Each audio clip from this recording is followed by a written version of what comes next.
जोबन पर आ गई। अहलियाने लाहौर ने सदी के स्पेशल सुपर मून का इस्तिकबाल भी रवायती अंदाज में किया।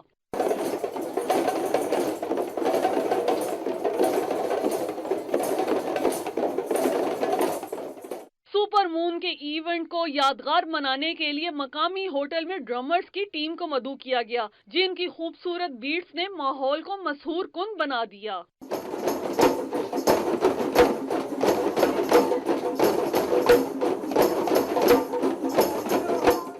शहरियों का कहना है कि सुपर मून कुदरत का एक हसीन शाहकार है। 7 दहाइयों बाद नजर आने वाले चांद के इस रूप का इस्तिकबाल भी उसी तरह से करना चाहिए।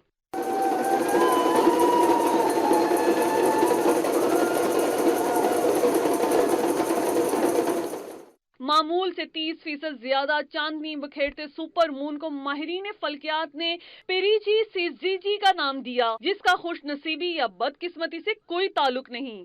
चांद की चांदनी और मौसीकी का एक गहरा ताल्लुक है। सुपर मून की स्पेशल नाइट में ड्रम बीट्स ने इसको और ही खास बना दिया है। कैमरामैन AR रहमान के साथ माहा अनवर, वक्त न्यूज़, लाहौर।